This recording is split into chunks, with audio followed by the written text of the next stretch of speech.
एक बार की बात है, किसी जंगल में इच्छाधारी नागिन रहती थी।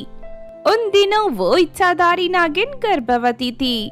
फिर एक दिन वो एक साथ 12 बच्चों को जन्म देती है। अपने बच्चों को देख नागिन बहुत खुश होती है, लेकिन तभी अचानक नारियल के पेड़ से एक बड़ा नारियल टूटकर नागिन के सर पर गिर जाता है, जिस वजह से उसका सर फट जाता है और खून बहने लगता है। बेचारी नागिन जमीन पर गिरकर तड़पने लगती है। देखते ही देखते उसका बहुत खून बह जाता है और थोड़ी ही देर में उसकी मौत हो जाती है। दूसरी तरफ नागिन के सारे बच्चे जोर जोर से रो रहे थे। तभी वहां से गुजर रही गायत्री नाम की औरत उन्हें देख लेती है। नागिन के बच्चों को रोते हुए देख गायत्री को उन बच्चों पर बड़ा तरस आता है। अरे ये क्या, इनकी माँ तो मर गई है, अब इन बच्चों का क्या होगा? इन्हें इस तरह जंगल में छोड़ना ठीक नहीं है। उसके बाद गायत्री नागिन के सारे बच्चों को लेकर अपने घर चली जाती है। अचानक गायत्री के घर पर ढेर सारे नागिन के बच्चे देख गांव वाले उसके बारे में तरह तरह की बातें करने लगते हैं।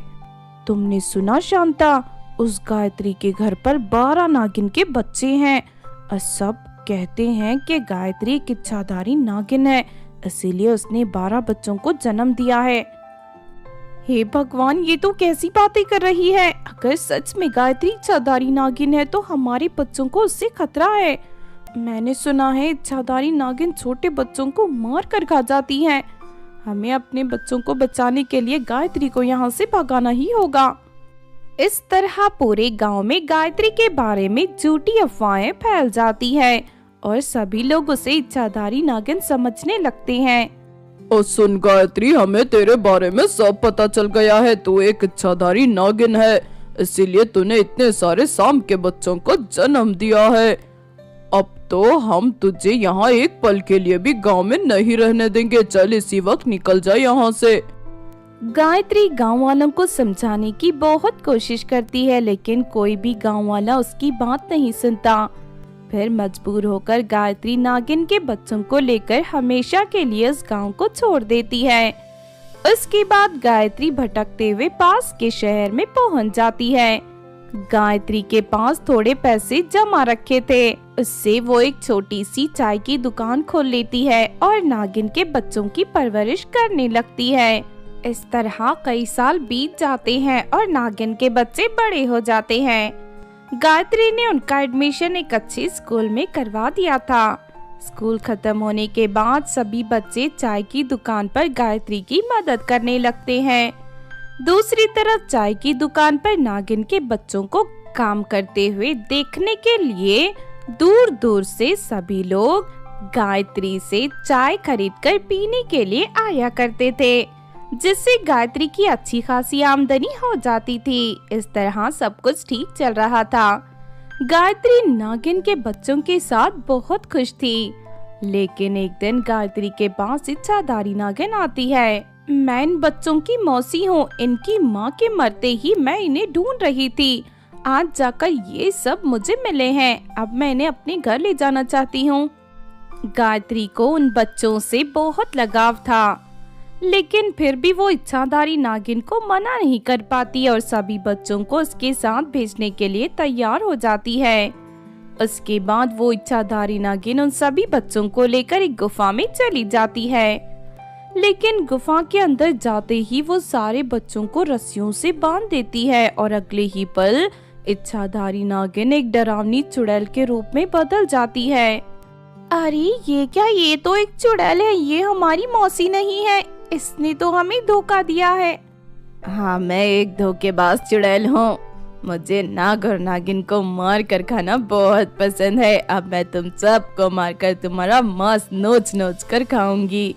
अरे ये चुड़ैल तो हमें मारकर खाने वाली है, लगता है अब हम नहीं बचेंगे। लेकिन तभी वहाँ गायत्री आ जाती है। गायत्री फौरन चाकू से वार करके चुड़ैल के दोनों आंखें फोड़कर उसे अंधी बना देती है। अरे मर गई रे, और इस औरत ने तो मेरी आंखें फोड़ दी, मुझे कुछ दिखाई नहीं दे रहा। उसके बाद गायत्री चाकू से चुड़ैल की गर्दन पर वार कर देती है और चुड़ैल जमीन पर गिरकर तड़पने लगती है। थोड़ी ही देर में चुड़ैल की मौत हो जाती है। उसके बाद नागिन के बच्चे बहुत खुश होते हैं और गायत्री के गले लग जाते हैं, वरना ये चुड़ैल हमें मारकर खा जाती। मुझे इस पर पहले से ही शक हो गया था, इसीलिए मैं इसका पीछा कर रही थी। मेरे रहते कोई तुम्हारा कुछ नहीं बिगाड़ सकता, चलो घर चलते हैं। इस तरह सब कुछ ठीक हो जाता है और गायत्री फिर से नागिन के बच्चों के साथ खुशी से रहने लगती है। बहुत समय पहले किसी समुंदर में एक जलपरी अपने 12 बच्चों के साथ रहती थी। जलपरी के सभी बच्चे हर शाम समुंदर की सैर करने जाया करते थे। इसी तरह एक दिन वो सभी बच्चे समंदर की मछलियों के साथ खेल रहे थे। तभी समुंदर में ललिता नाम की एक लालची औरत मछली पकड़ने आती है। ललिता की नजर जैसे ही जलपरी के बच्चों पर पड़ती है तो वो खुश हो जाती है। अरे वाह, ये तो जलपरी के बच्चे हैं। अगर मैं इन सब बच्चों को पकड़कर अपने गांव के मेले में ले जाऊं तो इन्हें देखने के लिए लोग मुंह मांगे पैसे देंगे और मैं बहुत जल्द अमीर बन जाऊंगी। इस तरह ललिता उन सभी बच्चों को पकड़ने का फैसला कर लेती है। फिर अगले दिन ललिता ठीक उसी समय ढेर सारे गुलाब जामुन लेकर समुंदर में पहुंच जाती है। उसके बाद ललिता जलपरी के बच्चों के पास जाकर उनसे कहती है, सुनो, मेरे पास ढेर सारे स्वादिष्ट गुलाब जामुन है, क्या तुम सब गुलाब जामुन खाना चाहोगे? हाँ हाँ, हमें गुलाब जामुन बहुत पसंद है, जल्दी जल्दी हमें गुलाब जामुन खिलाओ। उसके बाद ललिता उन सभी बच्चों को गुलाब जामुन खिलाने लगती है, लेकिन गुलाब जामुन खाते ही सारे बच्चे बेहोश होकर पानी में तैरने लगते हैं। फिर ललिता उन सभी बच्चों को पकड़कर अपने घर ले जाती है और उन्हें कांच से बने एक बड़े टैंकी के अंदर डाल देती है। तभी वहाँ ललिता का पति आ जाता है। अरे भाग्यवान, अचानक तुम इतने सारे जलपरी के बच्चे कहाँ से ले आई? ललिता अपने पति को सारी बात बता देती है। अरे वाह, तुम तो बहुत होशियार हो। हम कल ही इन सबको मेले में ले जाकर इनका तमाशा देखना शुरू कर देंगे। उसके बाद हमारे ऊपर नोटों की बारिश होगी। तभी जलपरी के बच्चे होश में आ जाते हैं।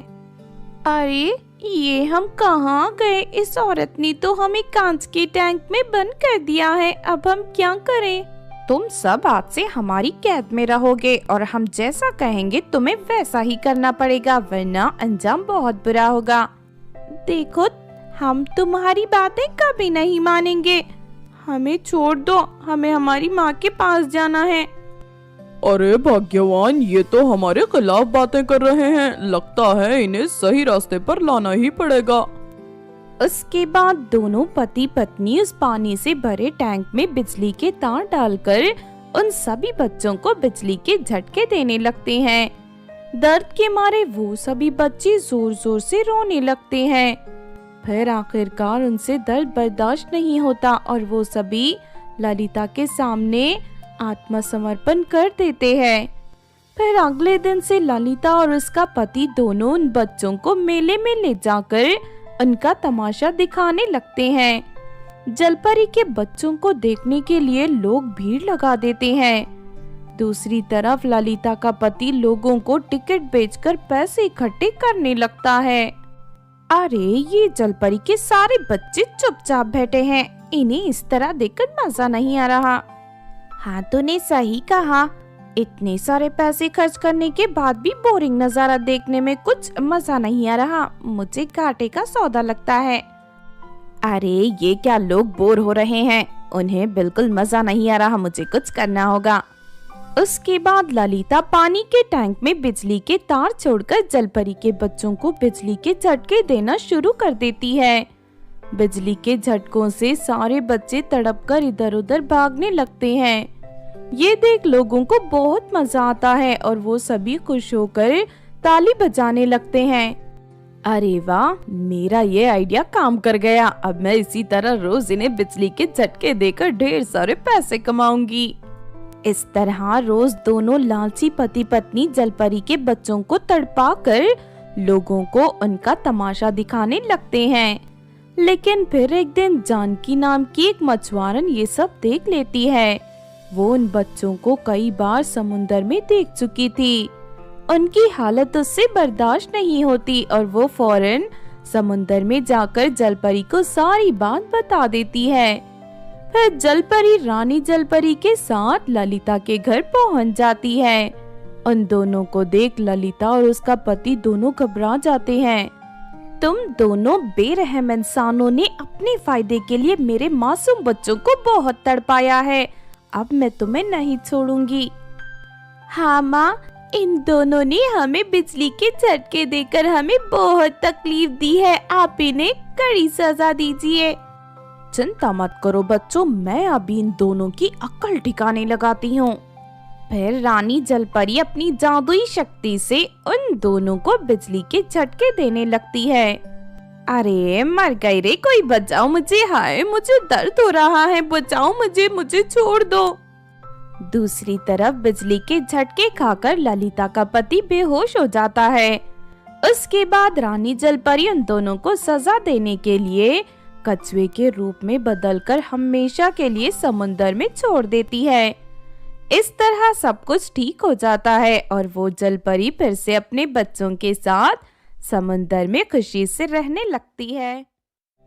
बहुत समय पहले किसी गांव में सिंड्रेला नाम की एक गरीब लड़की अपने पति और सास के साथ रहती थी। उन दिनों सिंड्रेला गर्भवती थी। सिंड्रेला की सास चाहती थी कि सिंड्रेला लड़के को जन्म दे, इसीलिए वो हमेशा उसे धमकी दिया करती थी। सुन बहू, मुझे पोता ही चाहिए। अगर तूने लड़की को जन्म दिया तो मैं तुझे घर से बाहर भगा दूंगी। लेकिन मम्मी जी, लड़का होगा या लड़की, ये बातें तो मेरे बस में नहीं है। देख, फालतू की बातें मत कर, हमें सिर्फ लड़का ही चाहिए। मैं तो कहती हूँ हम इसे डॉक्टर के पास ले जाते हैं। वो हमें 2 मिनट में बता देगा कि इसके पेट में कौन पल रहा है। फिर वो दोनों सिंड्रेला को एक डॉक्टर के पास ले जाते हैं। सिंड्रेला का चेकअप कराते ही डॉक्टर हैरान हो जाता है। हे भगवान, तुम्हारी बहू के पेट में तो 12 लड़कियां पल रही हैं। ये सुनते ही सिंड्रेला की सास और उसके पति के होश उड़ जाते हैं। अरे सत्यानाश हो इसका, 12 लड़कियों को जन्म देकर ये मेरे घर को नर्क बनाना चाहती है। नहीं नहीं, मैं ये बिल्कुल बर्दाश्त नहीं कर सकती। माँ, अगर इसने 12 बेटियों को जन्म दे दिया तो हम सब बर्बाद हो जाएंगे। इतनी सारी लड़कियों की शादी का खर्च हम कहाँ से उठाएंगे? माँ, एक काम करते हैं, इसे घर से बाहर भगा देते हैं, उसके बाद मैं दूसरी शादी कर लूँगा। फिर वो दोनों हमेशा के लिए सिंड्रेला को घर से बाहर भगा देते हैं। उसके बाद सिंड्रेला एक घर में नौकरानी का काम मांगने जाती है। मेरे पति और मेरी सास ने मुझे घर से बाहर निकाल दिया है। मेरे पास गुजारे का कोई साधन नहीं है। दया करके आप मुझे अपनी यहाँ नौकरानी का काम दे दीजिए। सिंड्रेला को देखते ही वो औरत मुंह बना लेती है। अरे मुझे तो एक खट्टी कट्टी काम करने वाली नौकरानी चाहिए। तू तो गर्भवती है, तुझसे क्या काम होगा? चल जा यहाँ से, बेकार में मेरा समय बर्बाद मत कर। देखिए, ऐसा मत कहिए, आपको शिकायत का कोई मौका नहीं दूंगी और मन लगाकर सारे काम करूंगी। मैंने तुझसे कह दिया ना कि मुझे काम पर नहीं रखना तुझे, फिर मेरे पीछे क्यों पड़ी है? अब चुपचाप जा यहाँ से, वरना मैं अपनी सैंडल उतार कर तेरी पिटाई करूंगी। ये सुनकर सिंड्रेला घबराकर वहाँ से चली जाती है।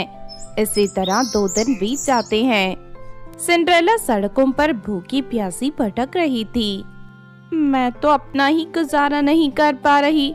कुछ ही दिनों में मेरी 12 बेटियां पैदा हो जाएंगी। फिर मैं अपनी बेटियों की परवरिश कैसे करूंगी? मुझे तो कुछ समझ में नहीं आ रहा। लगता है मुझे कहीं जाकर आत्महत्या करनी पड़ेगी। मेरे सामने और कोई रास्ता नहीं है। उसके बाद सिंड्रेला एक नदी के किनारे आत्महत्या करने पहुंच जाती है। लेकिन तभी वहां मछली पकड़ रही आरती नाम की लड़की सिंड्रेला को देख लेती है। आरती सिंड्रेला के साथ कॉलेज में पढ़ती थी। अरे सिंड्रेला, कई सालों के बाद मिली है तो। अरे वाह, तू तो गर्भवती है, लेकिन इस हालत में तू नदी के किनारे क्या करने आई है? सिंड्रेला रोते हुए आरती को अपनी दुख भरी कहानी सुनाने लगती है। सच में तेरी सास और तेरे पति तो दोनों बहुत जालिम है। भगवान उन्हें नर्क में भी जगह नहीं देगा। लेकिन तू चिंता मत कर, मैं तेरी मदद करूंगी। मैं एक दयालु परी के यहाँ नौकरानी का काम करती हूँ। तू मेरे साथ चल, मेरी मालकिन तुझे अपने घर में सहारा देगी। उसके बाद आरती सिंड्रेला को लेकर परी के घर चली जाती है। फिर आरती परी को सारी बात बता देती है। अब से तुम्हें दुखी होने की जरूरत नहीं है सिंड्रेला। तुम मेरे घर पर आराम से रह सकती हो, यहाँ तुम्हें कोई तकलीफ नहीं होगी। ये सुनकर सिंड्रेला बहुत खुश होती है और उस परी के घर पर रहने लगती है। फिर कुछ समय बाद सिंड्रेला अपने 12 बेटियों को जन्म दे देती है। फिर एक दिन सिंड्रेला अपनी बेटियों के साथ जादुई कालीन पर सवार होकर उन्हें आसमान की सैर करा रही थी। तभी सिंड्रेला का पति और उसकी सास दोनों उसे देख लेते हैं। सिंड्रेला के पास जादुई कालीन और उसके शरीर पर महंगे कपड़े देख दोनों को बड़ा आश्चर्य होता है। फिर वो दोनों सिंड्रेला का पीछा करते हुए परी के घर तक पहुंच जाते हैं। देखो माँ, ये सिंड्रेला तो इतनी बड़ी आलीशान घर में रहती है। लगता है इसे कहीं से कोई खजाना मिल गया है। हाँ बेटा, मुझे भी ऐसे ही लगता है। चल इसे बहला फुसला कर अपने घर ले चलते हैं, उसके बाद इसकी सारी दौलत को हम हड़प लेंगे। लेकिन दोनों जैसे ही दरवाजे के पास पहुंचते हैं कि तभी एक जादुई झाड़ू उन दोनों का रास्ता रोक लेती है। मैं लोगों की मन की बात जानने वाली जादुई झाड़ू हूँ। तुम दोनों ये गलत इरादे से आए हो यहाँ, इसलिए अब मैं तुम दोनों को नहीं छोड़ूंगी। इतना कहकर जादुई झाड़ू उन दोनों की पिटाई करती है। उसके बाद मार खाकर दोनों माँ बेटे वहाँ से भाग जाते हैं। उस दिन के बाद से सिंड्रेला के जीवन में कभी कोई परेशानी नहीं आती। वो अपनी 12 बेटियों के साथ खुशी से अपना जीवन जीने लगती है। दीनापुर नाम के गांव में रोजी नाम की एक औरत अपने पति और बेटी के साथ रहती थी। रोजी का पति जंगल में लकड़ियां काटने का काम करता था। लेकिन एक दिन जब वो लकड़ियां काटकर घर लौट रहा था, तभी अचानक एक शेर उस पर हमला कर देता है। रोजी का पति शेर का सामना नहीं कर पाता और थोड़ी ही देर में शेर उसे मारकर खा जाता है। दूसरी तरफ अपने पति की मौत की खबर सुनते ही रोजी बुरी तरह टूट जाती है। फिर कुछ दिनों बाद किराया ना मिलने की वजह से मकान मालिक रोजी और उसके बेटे को घर से बाहर निकाल देता है। मजबूर होकर रोजी अपने भाई रॉबर्ट के यहाँ रहने चली जाती है। लेकिन रोजी की भाभी डायन बहुत ही बेरहम थी। वो रोजी और उसके बेटी को बिल्कुल पसंद नहीं करती थी। फिर एक दिन, इन दोनों माँ बेटी ने मेरे घर पर कब्जा कर लिया है, लेकिन मैं इन्हें चैन से नहीं बैठने दूंगी। कल से ही इनसे नौकरानी की तरह काम करवाना शुरू कर देती हूँ। फिर एक दिन तंग आकर ये दोनों खुद ही यहाँ से भाग जाएंगे। फिर अगले दिन, सुनो रोजी, हमारे खेतों में फसल पककर तैयार हो गई है। कहीं कोई हमारी फसल को चुरा कर ना ले जाए, इसलिए मैं चाहती हूँ कि तुम अपनी बेटी के साथ खेत में जाकर पहरा दो। फिर रोजी अपनी बेटी को लेकर खेत में पहरा देने चली जाती है। लेकिन रात होते ही वहाँ कड़क की ठंड पड़ने लगती है।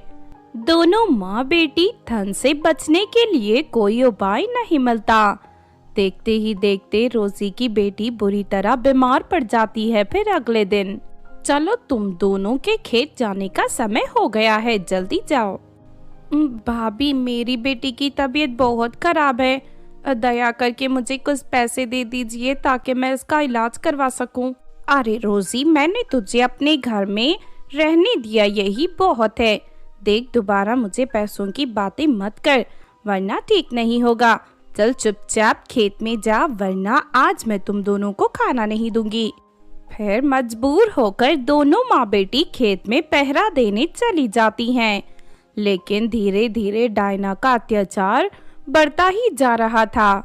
फिर एक दिन जब रोजी अपनी बेटी के साथ बैठकर खाना खा रही थी तो उन दोनों को देख डायना गुस्से से आग बबूला हो जाती है। अरे ये क्या, तुम दोनों तो बहुत सारा खाना खा रही हो, चलो चलो बस करो, अब तुम्हें खाना नहीं मिलेगा।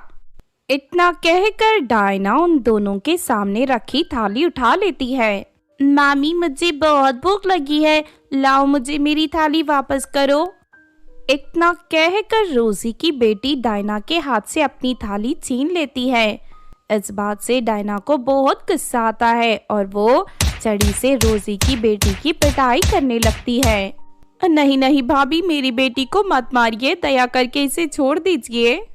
बस बहुत हो गया, अब तुम दोनों के इस घर में रहने के लिए कोई जगह नहीं है, चलो निकल जाओ यहाँ से। तभी वहाँ रोजी का भाई आ जाता है।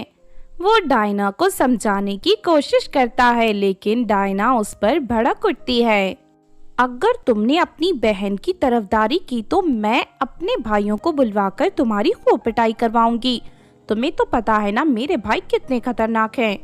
डायना की धमकी सुनकर रोजी का भाई घबरा जाता है। इसके बाद डायना दोनों माँ बेटी को मारते हुए घर से बाहर निकाल देती है। लेकिन अगले ही पल आसमान से एक बड़ा सा सोने का अंडा दोनों माँ बेटी के सामने आ गिरता है। उस सोने के अंडे का आकार एक घर के जितना बड़ा था, साथ ही उस पर एक बड़ा सा दरवाजा और 2 खिड़कियां भी लगे हुए थे। अरे बाप रे, इतना बड़ा सोने का अंडा कहाँ से आ गया? तभी रीटा और मारिया नाम की 2 परियां उस घर का दरवाजा खोलकर बाहर निकल आती हैं। क्यों दुष्ट औरत, तूने इन दोनों माँ बेटी पर बहुत अत्याचार किया है ना। आज हम दोनों तेरी ऐसी खातिरदारी करेंगी कि तू जिंदगी भर याद रखेगी। इतना कहकर रीटा परी अपनी जादुई छड़ी घुमाकर डायना की चोटी पेड़ के ढाल से बांध देती है। उसके बाद दोनों परियां अपनी सैंडल उतारकर डायना की खूब पिटाई करती हैं। अरे कोई बचाओ, मैं और मार बर्दाश्त नहीं कर सकती, दया करके मुझे छोड़ दो।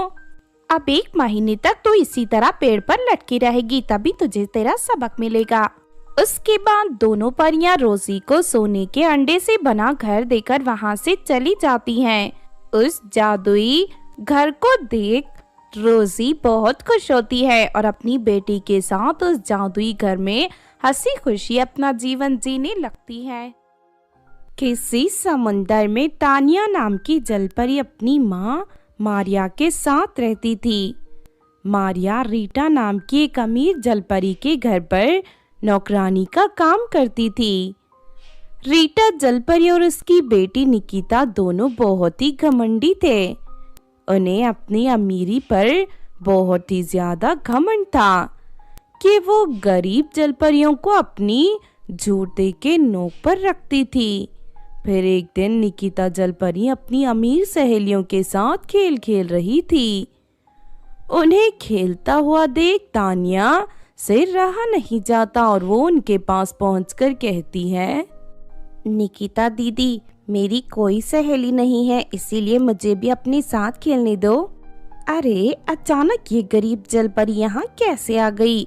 इसके पुराने कपड़े और इसकी गंदी सूरत देखकर मुझे बहुत घिन हो रही है। ये मेरी नौकरानी की बेटी है।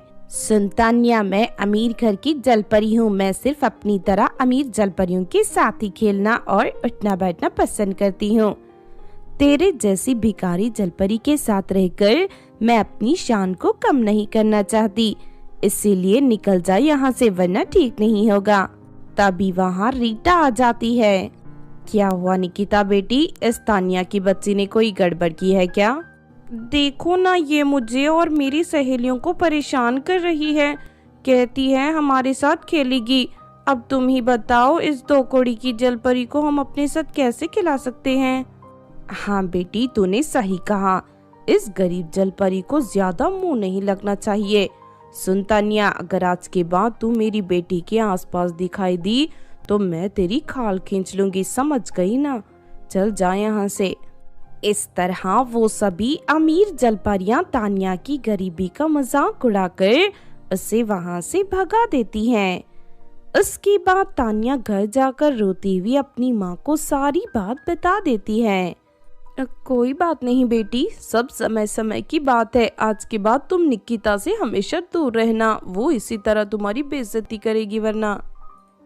इस तरह कुछ दिन बीत जाते हैं। फिर एक दिन रीटा जलपरी अपनी घर में बचा हुआ बासी खाना फेंकने के बजाय उसे एक पोटली में बांधकर मारिया जलपरी को दे देती है। मारिया, आज मेरे घर पर बहुत सारा बासी खाना बच गया है। तू तो जानती है मुझे और मेरी बेटी को सिर्फ ताज़ा और स्वादिष्ट खाना खाना पसंद है। अब तो ये बासी खाना परिदेश के कुत्ते भी नहीं खाएंगे, इसीलिए मैं ये खाना तुझे दे रही हूँ। तुझे और तेरी बेटी को बासी खाना खाने की आदत है ना, तुम दोनों पेट भरकर खा लेना। लेकिन तभी गलती से रीटा के गले में मौजूद कीमती चेन उस खाने की पोटली में गिर जाती है। रीटा ये सब देख नहीं पाती और वो पोटली मारिया को दे देती है। इसके बाद मारिया उस खाने की पोटली को लेकर अपने घर चली जाती है। दूसरी तरफ अपनी कीमती चैन खोने की बात पता चलते ही रीटा जलपरी गुस्से से बौखला जाती है। उसके बाद वो मदद के लिए अपने पड़ोस में रहने वाली एक जादूगरनी के पास पहुंच जाती है। जादूगरनी अपने जादुई गोले में रीटा जलपरी की खोई हुई चैन ढूंढने की कोशिश करने लगती है। तभी वो चैन उसे मारिया के घर पर दिखाई देती है। ये जानकर रीटा गुस्से से आग बबूला हो जाती है और सीधा मारिया के घर पहुंचकर दोनों माँ बेटी पर चोरी का इल्जाम लगाकर उनकी खूब पिटाई करती है। फिर दुष्ट रीटा उन दोनों माँ बेटी को हमेशा के लिए समुंदर से बाहर भगा देती है। उनके पास रहने के लिए कोई ठिकाना नहीं था, इसीलिए बेचारी दोनों समुंदर के किनारे बैठकर रोने लगती हैं। उसी समुंदर के किनारे थोड़ी दूर एक छोटी लड़की नाव में बैठकर मछली पकड़ रही थी, लेकिन तभी अचानक एक बड़ी खतरनाक मछली उस पर हमला कर देती है। वो छोटी बच्ची मदद के लिए जोर जोर से चिल्लाने लगती है। माँ, वो देखो एक छोटी बच्ची मुसीबत में है, चलो चलकर उसे बचाते हैं वरना वो मछली उसे पकड़कर खा जाएगी। फिर दोनों माँ बेटी फौरन उस लड़की के पास पहुँच जाते हैं और मछली की पिटाई करने लगते हैं। जलपरी होने की वजह से वो दोनों आसानी से इस मछली को हरा देते हैं। उसके बाद मछली घबराकर वहां से भाग जाती है। तभी जादुई झाड़ू पर सवार एक औरत समुंदर के किनारे आ जाती है। उस औरत को देख छोटी बच्ची दौड़कर उसके गले लग जाती है। थोड़ी देर पहले एक डरावनी मछली मुझ पर हमला कर दिया था, लेकिन इन दोनों ने अपनी जान पर खेलकर मेरी जान बचाई है। दोनों बहुत अच्छे हैं माँ। मेरी बेटी की जान बचाने के लिए तुम दोनों का बहुत बहुत शुक्रिया। उसके बाद जादूगरनी मारिया को एक जादुई आईना दे देती है। मेरा ये जादुई आईना तुम्हारी हर इच्छा को पूरी करेगा, तुम्हारी जिंदगी खुशियों से भर देगा। अब तुम अपनी बेटी के साथ हंसी खुशी अपना जीवन व्यतीत करो। उसके बाद जादूगरनी अपनी बेटी को लेकर वहां से चली जाती है। जादूगरनी के जाते ही उस जादुई आईने के अंदर से एक तेज रोशनी दोनों माँ बेटी के ऊपर गिरती है और वो दोनों खूबसूरत बनकर इंसान के रूप में बदल जाते हैं। अरे वाह माँ, इस आईने ने तो हमें इंसान बना दिया। हाँ बेटी, इंसान बनकर मैं बहुत खुश हूँ। अब हमें उन घमंडी जलपरियों के साथ रहने की जरूरत नहीं है। हम दोनों आराम से धरती पर अपनी जिंदगी जी सकते हैं। फिर मारिया के कहने पर जादुई आईना उनके लिए एक बड़ा सा घर प्रकट कर देता है। साथ ही उस घर के सामने एक सुंदर सी कार भी आसमान से आकर उतर जाती है। थोड़ी ही देर में वहाँ एक बड़ा गार्डन और एक खूबसूरत स्विमिंग पूल भी प्रकट हो जाता है। ये देख दोनों माँ बेटी की खुशी का ठिकाना नहीं रहता। इसके बाद मारिया अपनी बेटी तानिया का एडमिशन शहर के एक स्कूल में करवाकर उसे पढ़ाने लगती है। इस तरह वो दोनों जलपरी माँ बेटी इंसान बनकर हंसी खुशी अपना जीवन जीने लगती हैं।